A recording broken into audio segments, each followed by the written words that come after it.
Donc, bonjour à tous, merci d'être là. Donc, aujourd'hui, on va vous présenter en 20 minutes à peu près la saisie du dossier PTP sur l'espace employeur. Donc, je suis Valérie Vinck, chargée des relations entreprises à Transition Pro Bretagne, et je suis accompagnée par ma collègue qui va se présenter. Bonjour à tous et à toutes. Moi, c'est Valérie Le Goff, chargée d'information et d'instruction.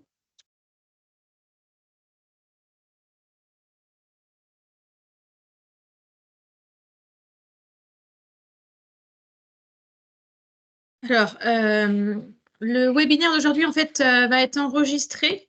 Vous pourrez le retrouver, en fait, sur la chaîne YouTube, et puis on vous enverra à la fin de la présentation le PowerPoint de présentation si vous avez besoin d'un peu plus d'éléments.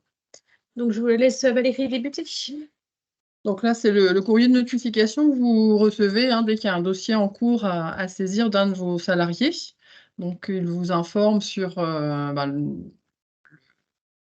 le détail pour vous, pour faire la demande des identifiants. Donc, généralement, à cette étape-là, le salarié a complété sa partie, ainsi que l'organisme de formation. Donc dans le mail, on vous indique, si pour vous c'est une première connexion, puisque vous n'avez peut-être pas eu d'autres dossiers, de nous transmettre sur l'adresse mail gestion votre demande d'identifiant et de mot de passe, puisqu'en tant qu'employeur, vous ne pouvez pas créer votre propre espace vous-même. Donc on vous demande le numéro SIRET, votre nom, prénom et fonction dans l'entreprise de la personne qui va gérer le dossier, le volet employeur. Si jamais c'est une connexion que vous avez déjà eue, vous vous connectez avec votre identifiant mot de passe et vous retrouverez bien sûr le dossier à compléter dans les PTP en cours.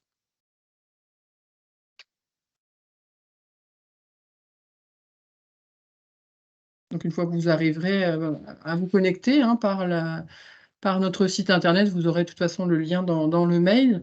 Vous connectez avec votre identifiant, votre mot de passe. En cas d'oubli, bien sûr, de mot de passe, vous pourrez faire mot de passe oublié en tapant votre identifiant. Ça vous renverra un mail pour réinitialiser votre mot de passe. Donc voilà les différentes rubriques que vous retrouverez bien sûr dans votre espace employeur. Donc c'est ici que vous gérerez bien sûr là où les demandes que vous pourriez avoir. Il n'y a qu'un seul espace pour gérer vos demandes actuelles ou à venir. Donc pour aller trouver le dossier du salarié en cours, il faudra aller dans PTP en cours et pas dans mes dossiers, puisque comme le dossier est en cours, il se trouve dans cette rubrique-là. Dans mes dossiers, vous retrouverez que les dossiers déjà déposés. Donc vous cliquez sur la petite loupe du dossier du salarié concerné pour accéder à vos rubriques à compléter. N'hésitez pas à nous interpeller si vous avez des questions, parce qu'en fait, on ne vous voit plus. Donc dans la rubrique, vous aurez plusieurs onglets. Donc il y a le premier onglet employeur où on va passer par chaque onglet pour vous donner le détail des informations à compléter. Donc il y aura l'onglet employeur, contrat de travail, salaire, financement et absence, et le dernier, signature électronique, que vous devrez bien sûr compléter pour finaliser votre volet. Et bien sûr, vous pouvez enregistrer au fur et à mesure. Vous avez un bouton, donc vous pouvez revenir à plusieurs reprises dans le dossier et d'enregistrer à chaque fois avant d'en ressortir. Donc l'onglet employeur, donc là, vous allez saisir les informations concernant l'entreprise, tout ce qui va être la raison sociale. Normalement, elle sera déjà complétée puisque c'est quelque chose qu'on a dans notre base.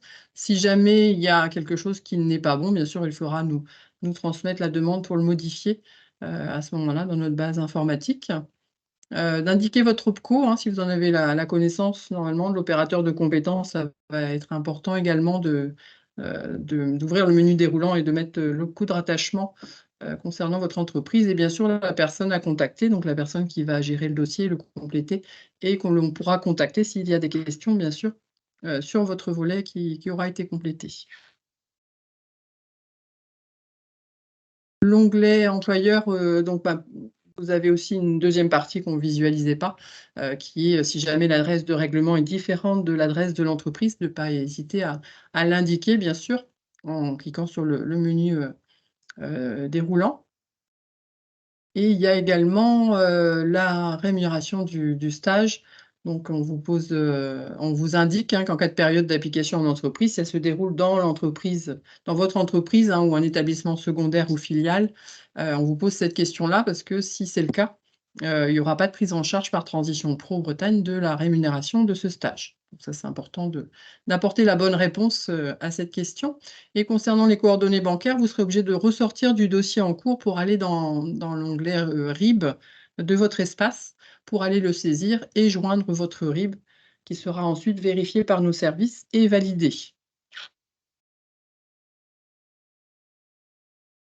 Donc après, nous passons à l'onglet contrat de travail. Donc là, ça concerne bien sûr le contrat de travail du salarié pour qui vous complétez le dossier. Donc tout ce qui est éléments de contrat, hein, la date d'entrée, type de contrat, l'emploi occupé, la catégorie socio-professionnelle, et vous retrouverez des listes déroulantes pour vous guider dans le choix. Après, il y a un cas particulier de suspension de contrat de travail. Donc ça, c'est seulement si le salarié est, au moment où vous complétez le dossier, en congé parental, par exemple, ou en arrêt maladie, vous choisissez ce type de cas particulier. Si, bien sûr, la personne est en cours de contrat et pas du tout dans ces situations-là, vous n'avez rien à compléter. Vous avez aussi la possibilité de choisir autre et de le préciser par vous-même, hein, si c'est un autre cas de suspension de contrat de travail. Donc voilà pour cette partie-là. Donc ça, c'est dans le rythme de travail. Là, on vous demande bien sûr de mettre le rythme habituel, hein, hebdomadaire du salarié. Si jamais il a des horaires décalés, hein, ou de nuit ou des semaines différentes, le principal, ça va être de mettre, faire une moyenne, hein, pour retrouver son nombre d'heures qui est au contrat, hein. S'il fait 35 heures, même s'il fait des heures de nuit ou choses comme ça, vous indiquez sur des horaires de jour, parce que ce sera bloquant pour remplir des horaires hors journée. Et normalement, je crois qu'on demande à un moment donné, mais c'est peut-être pas dans cette partie-là que vous pouvez joindre un document avec justement, si le salarié est en horaire décalé, un détail peut-être de ses horaires sur les différentes semaines. Et les modalités pour les périodes d'interruption de la formation, là, c'est également important d'y répondre et de poser la question aussi avec le salarié concerné. C'est que si jamais il y a des périodes d'interruption de la formation, pour fermeture de l'organisme, hein, ou de vacances, ou fermeture de l'organisme, ou des formations à temps partiel ou en discontinu, qu'est-ce qui se passe pendant ces périodes-là? Puisque Transition Pro Bretagne ne prendra pas en charge la rémunération de ces périodes. Donc soit le salarié, en accord avec lui, bien sûr, réintégrera l'entreprise, soit il utilisera ses droits à congés payés, ou se trouvera en absence non rémunérée. C'est une décision à prendre entre vous et le salarié. Donc en sachant que pour répondre aussi à cette question-là, vous aurez accès, alors dans un autre onglet, dans l'onglet financement et absence, vous aurez accès au calendrier de l'organisme de formation pour justement voir s'il y a des périodes d'interruption, et aussi pour vous pouvoir enregistrer ce calendrier et vérifier les périodes qu'il y aura d'interruption s'il y en a. Donc là, on passe à l'onglet salaire. Donc là, c'est avec tous les éléments sur la rémunération. Donc, je te laisse la main, peut-être Valérie. Je vais prendre le relais. Donc, on arrive à l'onglet salaire. Vous devez en fait indiquer les horaires contractuels mensuels de votre salarié et s'il est à temps plein ou à temps partiel. À chaque fois, pour vous aider, vous avez des listes déroulantes en fait. Donc, il ne faut pas hésiter à les utiliser. Ça va vous aider pour la complétude. Et on demande les éléments de rémunération maintenus, c'est-à-dire le salaire de base brut mensuel, plus les primes. Vous devez en fait bien indiquer toutes les primes qui pourront être versées durant la formation. S'il n'y a pas de salaire en fait de base brut mensuel, il est à variable. Vous pouvez faire la moyenne des 12 derniers mois. Sachant que sur le dossier, c'est du déclaratif. Si jamais on voyait des différences avec les bulletins de salaire que votre salarié aura envoyés, on vous contactera en fait pour voir ce qu'il en est exactement. Et vous voyez, il faut bien indiquer le montant mensuel. Ces champs, en fait, c'est ce qui détermine la prise en charge pour le remboursement des salaires que va vous effectuer Transition Pro. Donc, c'est quand même des éléments importants. Vous devez aussi saisir les éléments variables qui sont dits non mensuels, c'est-à-dire par exemple la prime annuelle. Vous voyez, vous avez une indication des éléments variables, toujours par un menu déroulant, et le mois où devrait être versé en fait cet élément variable. Vous indiquez également son montant. Et puis après, on vous demande en fait le taux moyen brut sur les 12 derniers mois des charges sociales patronales. Donc, vous faites une moyenne, vous l'indiquez. C'est pareil, si on constate qu'il y a une différence en fait avec les bulletins de salaire et le taux de charge que vous avez indiqué, Transition Pro se chargera de vous rappeler pour indiquer en fait cette variation entre les différents éléments. Et il vaut mieux mettre plus de primes et plus d'indications que pas assez. On se chargera de vous faire part que on ne prend pas en compte cet élément si besoin. Parce qu'une fois que le dossier est passé en commission, en fait, on ne peut pas revenir sur cette décision-là. C'est un peu plus compliqué. Dans l'onglet qui arrive après celui-ci, qui s'appelle Financement et absence, vous devez saisir l'autorisation d'absence de votre salarié. Il vous a fait normalement en amont une demande d'autorisation d'absence que l'on dit 4 mois avant le début de la formation. Vous reprenez les éléments ici, en fait. Donc, le nom, prénom, votre statut, en qualité de quoi vous autorisez cette absence, et vous mettez bien le nombre d'heures. Vous voyez que sur cet onglet-là, vous avez accès au calendrier de formation où vous retrouverez normalement la durée totale de la formation. Vous pouvez le reprendre ici. Vous intitulez l'action et sont reprises automatiquement les dates de formation du salarié, examen compris, ainsi que l'organisme de formation, puisque le volet employeur est rempli après celui du bénéficiaire et après celui de l'organisme de formation. Vous arrivez ensuite sur l'onglet signature électronique qui va terminer en fait votre saisie. Donc, vous voyez, vous avez en qualité d'employeur, je m'engage. Donc, vous avez, voilà, je m'engage, certifie. Vous devez cocher les 2 cases, j'ai lu et j'accepte, les conditions générales et les conditions particulières d'intervention. Et en fait, une fois que vous avez validé ces 2 cases, vous pouvez vérifier votre dossier avant validation. Si vous faites vérifier, vous allez avoir un PDF qui va apparaître et vous pourrez vérifier et corriger en fait les champs qui sont vides ou erronés. Ça va vous l'indiquer. Voilà, le document apparaît ici en PDF. Donc, votre saisie est enregistrée à partir de ce moment-là, mais le dossier n'est pas encore terminé auprès de nos services. Un mail est d'abord renvoyé au salarié pour l'informer de la complétude de ce volet employeur et de ce qui a été indiqué. C'est une fois que le salarié aura ressaisi numériquement son dossier que celui-ci arrivera dans nos services pour vérifier sa recevabilité. Vous avez un dernier onglet qui s'appelle « Refuser », car en effet, vous pouvez refuser la demande de votre salarié. Bien sûr, vous devez indiquer les raisons de ce refus qui se trouvent dans la liste déroulante. On attire quand même votre attention sur le fait que le fait de refuser un dossier annule entièrement celui-ci, c'est-à-dire la partie organisme de formation et la partie bénéficiaire qui se trouvait en amont de la vôtre. Si vous souhaitez nous contacter, pour toute question, en fait, sur votre espace, vous avez un petit onglet messagerie.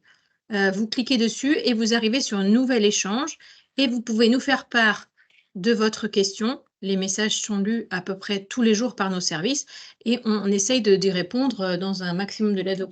Ouais, assez rapidement, dans la journée ou le lendemain. En tout cas, ils sont lus tous les jours. Et les échanges restent en fait en mémoire sur votre espace. Sur le tableau de bord de votre espace entreprise, vous retrouvez également différentes informations, les actualités mensuelles, c'est-à-dire ce qui va se passer dans le mois, par exemple ce webinaire pour aujourd'hui, différentes notices qui peuvent vous aider, comment comprendre l'interface de l'espace employeur, saisir le dossier PTP, le dossier PTP a été accepté, tout ce qu'il faut savoir, ça c'est des notices papier, et vous retrouvez également une liste de questions qui nous est fréquemment posée avec les réponses. Vous pouvez retrouver des informations sur nos sites internet, le site régional qui reprend pour nous aujourd'hui donc les informations dédiées à la Bretagne, mais il existe aussi un site national qui reprend tous nos différents dispositifs. Et si vous avez par exemple des établissements qui se trouvent sur d'autres régions, vous pouvez voilà, cliquer sur une carte et voir les informations correspondant à votre région. En dernière partie, voilà, vous retrouvez nos coordonnées, donc l'accueil au 02 99 29 72 53 ou le lien vers le site internet, et puis mes coordonnées, puisque je suis chargée des relations entreprises, donc en charge de répondre à toutes vos interrogations sur votre dossier. Eh bien, on va revenir vers vous pour voir si vous avez des questions. Donc, normalement, j'ai ouvert tous vos micros. j'ai mis accès à vos micros, donc n'hésitez pas, si vous avez des questions, à revenir vers nous, à ouvrir vos micros et à nous poser des questions. On est là pour vous apporter une réponse en espérant qu'on a été le plus clair possible. Si vous n'avez pas de questions, voilà, le webinaire est enregistré, donc je vous écoute. Bonjour, Bonjour. je suis Pauline Fouquet. J'ai une petite question concernant deux éléments un peu variables, notamment la partie RTT. Je me demandais si les collaborateurs continuaient à acquérir leur RTT pendant qu'ils sont en formation. Et ma deuxième question concerne plutôt la prime d'intéressement. Donc là, par exemple, en mai, disons 2025, notre collaboratrice serait peut-être amenée à toucher une prime d'intéressement puisque on aura éventuellement atteint les critères.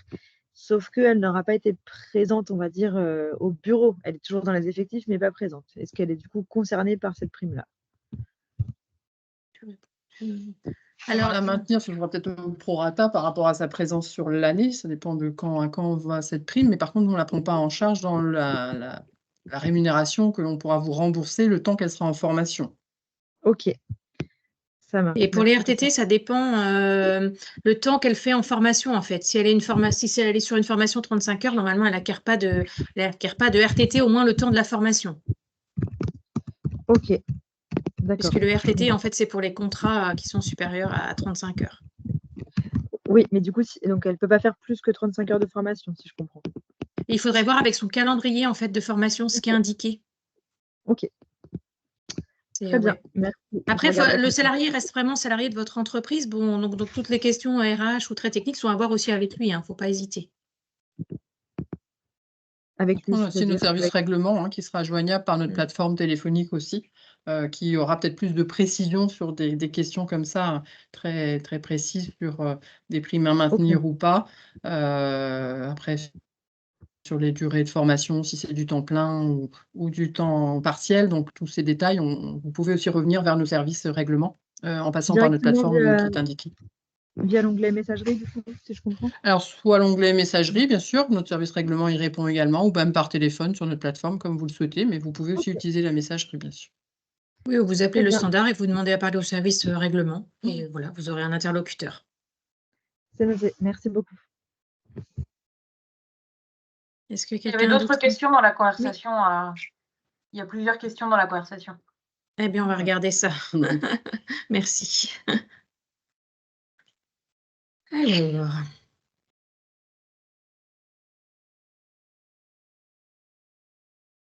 Alors, lorsqu'il y a une augmentation de salaire pendant la période de formation, en fait, il faut l'indiquer à notre service. Le dossier sera recalculé et passera en commission, en fait, pour cette demande d'augmentation. Mais c'est tout à fait possible.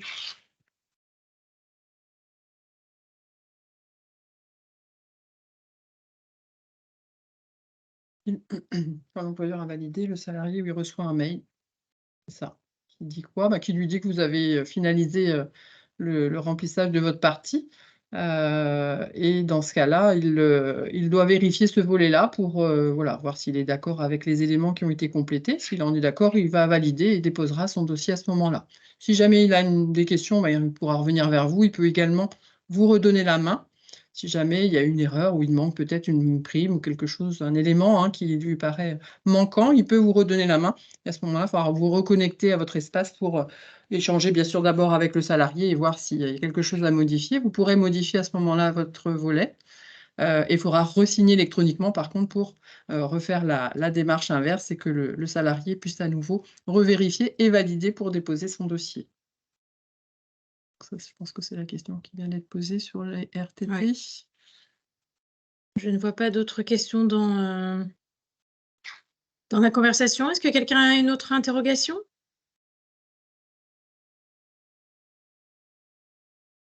Alors, un petit point qu'on a oublié d'évoquer peut-être au démarrage sur les identifiants.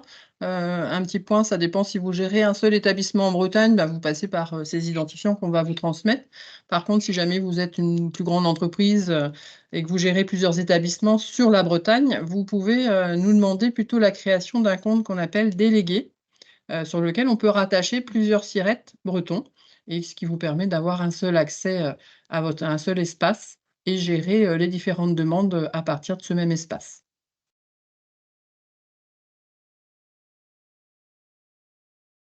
Très bien. Mais écoutez, voilà, les 20 minutes sont terminées. Donc, merci à tous de votre participation. On va vous envoyer à chacun d'entre vous donc le support et puis avec nos coordonnées. Et n'hésitez pas, hein, si après cette présentation, vous avez d'autres interrogations.